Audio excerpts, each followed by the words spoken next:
এখন আওয়ামী লীগ কিন্তু ফিল্ডে নাই। এখন ফিল্ডে নাই, কখনো কি ফিল্ডে আসবে না? আপনি কি আওয়ামী লীগকে চিরদিনের জন্য বাংলাদেশ থেকে একদম ওয়াইপ আউট করে দিতে চাচ্ছেন? পারবেন না ভাই, আপনি যেই হন না কেন পারবেন না। আপনার হাতে যত বড় ডাস্টারই থাকুক না কেন, সেই ডাস্টার দিয়ে বাংলাদেশের মাটি থেকে আওয়ামী লীগকে ওয়াইপ আউট করা সম্ভব না। আওয়ামী লীগের মতো বড় দল জামাতকে মুছতে পারে নাই, জামাতের মতো একটা ছোট দলকে। আর আপনি আওয়ামী লীগকে মুছে দিবেন? পারবেন না। তাহলে ধর্মনিরপেক্ষতা আওয়ামী লীগ মনে করে এটা তাদের প্রপার্টি, মনে করে রাজনৈতিক কারণে মনে করে, তারা এটা নিয়ে রাজনীতি করে। ধর্মনিরপেক্ষতা ভাই কি আসলে? আমি কি সংবিধান দেখে দেখে ধর্মনিরপেক্ষ হই? আমি কি সংবিধান পড়ে পড়ে জাতীয়তাবাদী হই? তা কিন্তু হই না। কিন্তু এই দলগুলো এই শব্দগুলো নিয়ে রাজনীতি করে, এবং এই রাজনীতি করে বলেই তারা ক্ষমতায় আসে অথবা ক্ষমতা থেকে যায়। এটা কিন্তু মাথায় রাখতে হবে। আপনি যতই একাডেমিক একাডেমিক কথাবার্তা বলেন, সংবিধান অতটা একাডেমিক বিষয় না। এটা মানুষের সেন্টিমেন্টও এখানে কিন্তু তার রিফ্লেকশনও থাকতে হয়। যাই হোক, সেখানে এবং এখন যে যে দলগুলি এখনো বামপন্থী যে দলগুলো আছে, 12 দল কি, গণতান্ত্রিক মঞ্চ টঞ্চ কি, আর অনেকগুলি দলিত আছে, এরাও দেখবেন এই ধর্ম নিরপেক্ষতা নিয়ে মুস্তামুস্তি করবে। বিপরীতে আপনারা যেগুলো এনেছেন সেগুলো নিয়ে আমি একটু কথা বলি। সেগুলো আসলে কি রে ভাই? সেগুলো যে খুব মানে আপনার মানে বিশাল কিছু, তা কিন্তু আমার কাছে মনে হয় না। আমি আপনাকে একটু পড়ে শোনাই যেগুলো বলা হচ্ছে: সাম্য, মানবিক মর্যাদা, সামাজিক সুবিচার, বহুত্ববাদ ও গণতন্ত্র। এই 5টা হলো নতুন তাদের প্রস্তাবিত মূলনীতি। গণতন্ত্র এবং বহুত্ববাদ আমার খুব পছন্দের। এই দুটো শব্দ যে অর্থ বহন করে আমার কাছে, এটা ভিন্ন ভিন্ন মানুষের কাছে ভিন্ন ভিন্ন অর্থ বহন করতে পারে। আমার কাছে যে অর্থ বহন করে, আমি এতে হ্যাপি। বাকি যে তিনটা, সাম্য, মানবিক মর্যাদা, সামাজিক সুবিচার, এই তিনটা তো আমার কাছে একই রকম মনে হচ্ছে। যদি সামাজিক সুবিচার থাকে, তাহলে সাম্যের সমস্যাটা কোথায়? যেখানে সামাজিক সুবিচার আছে, আপনি একটা বলেন তো, ভাবেন তো, আপনি একটা ইমাজিন করেন যে একটা দেশের সাম্য নাই কিন্তু সামাজিক সুবিচার আছে। সম্ভব? কিভাবে সম্ভব? সামাজিক সুবিচারই তো সাম্য। আবার আপনি বলছেন যে মানবিক মর্যাদা, একটা দেশে মানবিক মর্যাদা নাই কিন্তু সামাজিক সুবিচার আছে। সম্ভব? সম্ভব না। তো এই যে তিনটা বাড়তি যোগ করা, আমার কাছে মনে হয়েছে তারা যোগ করার মতো আর কোনো শব্দ পায় নাই। শব্দ ভান্ডারে ঝামেলা ছিল। আপনি বলবেন যে মিয়া এত এত মতো জ্ঞানী লোক তারা করছে, আর তুমি একটা পাবলিক, তুমি এগুলি বলতেছো। হ্যাঁ, আমি বলতেছি ভাই, আমি পাবলিক। প্রত্যেকটা পাবলিকের কিন্তু এটা চুলচেরা বিশ্লেষণ করার অধিকার আছে।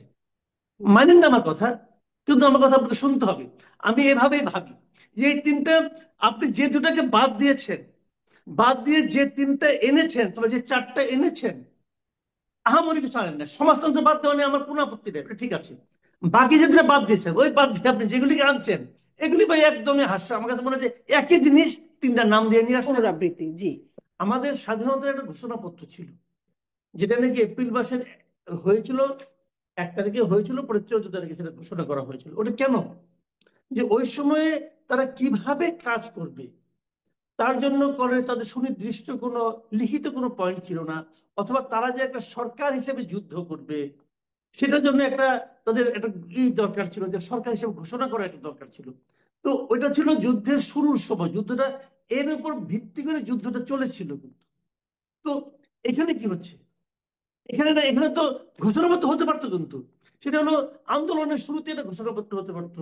সেই ঘোষণাপত্রের যে পয়েন্ট গুলো আছে তার ভিত্তিতে আন্দোলনটা চলতে পারতো। এগুলো কিন্তু কিছু হয়নি। হয়ে যাওয়ার 5 মাসের পর আপনাদের হঠাৎ করে মনে হলো এরকম একটা করতে হবে। এটা কেন করতে হবে মনে হলো? তারও নিশ্চয়ই কিছু কারণ আছে। সেই কারণগুলো তাদের ব্যাপার, এটা আমি বলি না। আমার এটা আপাতত বলার মানে প্রয়োজন মনে করি না। কারণ তারা এখানে যেটা চেয়েছে, যে একক কর্তৃত্ব, একক নেতৃত্ব অথবা একক ভাবে কৃতিত্ব তারা দাবি করার জন্য তাদের জন্য ঘোষণাপত্র প্রয়োজন আমি মনে করি, যে কারণে তারা করতে চেয়েছে। কারণ ইন দ্য মিন টাইম অনেক পলিটিক্যাল পার্টি বলছে যে এই আন্দোলনে আমরা ছিলাম। এবং আমি নিজেও মনে করি এটা 36 দিনের আন্দোলন না। শেখ হাসিনার পতন 36 দিনেই হয়েছিল আমি মনে করি না। 36 দিন দৃশ্যমান ছিল। এবং যারা এখন নেতৃত্বের দাবিদার, যারা সামনে, তাদের খুব ভোকাল দেখা যাচ্ছে, এরাও যে এই ক্ষেত্রে খুব গুরুত্বপূর্ণ ব্যক্তি। গুরুত্বপূর্ণ অবশ্যই, কিন্তু তখন কোনো একক নেতৃত্ব ছিল না। তারা সারা দেশের সমস্ত সমন্বয়কদের একজন করেছিল। তারপরে তার উপদেষ্টা হয়ে পুরো নেতৃত্ব নিজের কাছে নিয়ে নিছে, অনেকে এটা মাস্টার মাইন্ড হয়ে গেছেন, এটা তাদের ব্যাপার, সরকারও মেনে নিয়েছে, কোনো সমস্যা নাই। কিন্তু তারা এটা একটা স্বীকৃতি চেয়েছিল বলে কিন্তু এই ধরনের তারা আবদান নিয়ে আসছে, আমার যেটা ধারণা। এবং আলটিমেটলি এটাও যে সকল দলের সমন্বয়ে বসে সরকার যেটা করতে চেয়েছে, এটাও আলটিমেটলি কিছু হবে না। হবে না এই কারণে সকল দল মেনে নেবে না যে তাদের নেতৃত্বে আমরা আন্দোলন করেছি। বাংলাদেশের পলিটিক্যাল পার্টিগুলো কিন্তু ভাই কিছুটা হলেও আমি চিনি, এদের নেতাদেরও চিনি, এদের রাজনীতি সম্পর্কে টুকটাক কিছু তো জানি ভাই, যতটুকু বুঝি। আমার মনে হয় না এই যে এই সকল রাজনৈতিক দল মেনে নেবে যে তাদের নেতৃত্বে আমরা আন্দোলন করেছি, এটা মেনে নেবে না।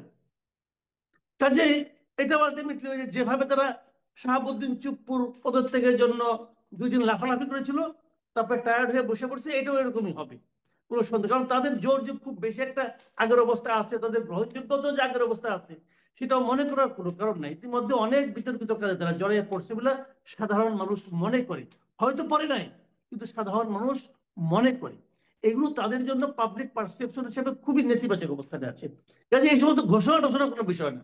বিষয় হলো যে মানে যেটা পজিটিভ ঘটনা যেটা, সেটা হলো আমরা অনেকগুলো কমিশনের রিপোর্ট পেতে শুরু করেছি। এটা আমি মনে করি এই সরকারের দায়িত্ব নেওয়ার পর সবচেয়ে বড় ঘটনা, এবং আমার বিবেচনায় সবচেয়ে ইতিবাচক ভূমিকা, ইতিবাচক মানে ভূমিকা না, ইতিবাচক কাজ, এটা আমি মনে করি।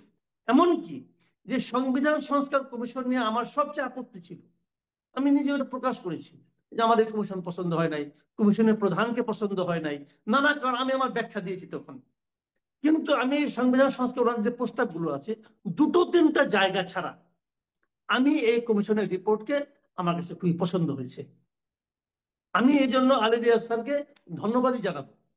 যদিও ওনাকে এটা প্রধান বানানো আমি এখনো মনে করি ঠিক হয় নাই, কারণ একজন বিদেশি লোককে বানাতে হবে কেন, আমি এইভাবে মনে করি। কিন্তু যেটা বানিয়েছেন আলটিমেটলি, এটাকে আমি প্রশংসা করি, এটা আমি মনে করি ভালো।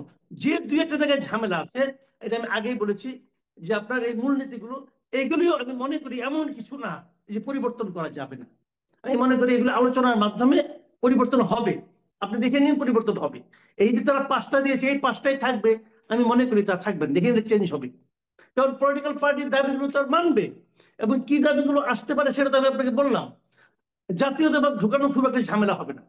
এখন ফুয়াদ ভাই যে কথাটা বললেন যে জাতি তো একটা, এখন এটার দরকারটা কি, এবং আমি কিন্তু ওনার সঙ্গে 100% এগ্রি করি যে ভাই একটা জাতি একটা হয়ে গেছে, একটা গঠন, একটা দেশ, একটা বাংলাদেশি, আমাদের জাতি হিসাবে আমরা বাংলাদেশি, এটা তো ধ্রুব সত্য। এখানে আবার জাতীয়তাবাদী শব্দটা থাকতে হবে কেন, জাতীয়তা, এটা ওনার সঙ্গে কিন্তু আমি একমত। আমি আগে বলেছি যে সংবিধান কিন্তু কেবল একাডেমিক কোনো বুক না, এখানে কিন্তু সমগ্র মানুষের যে সেন্টিমেন্ট, তার কিন্তু পুঞ্জীভূত একটা গ্রন্থ এটা।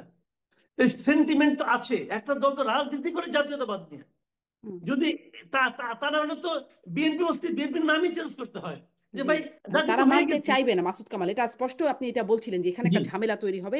দেখা যাক ফেব্রুয়ারি থেকে আলোচনা শুরু হবে, সেখানে কি হবে। আমি একটু আরো সামনে আরো কয়েকটা বিষয় নিয়ে একটু কথা বলতে চাই।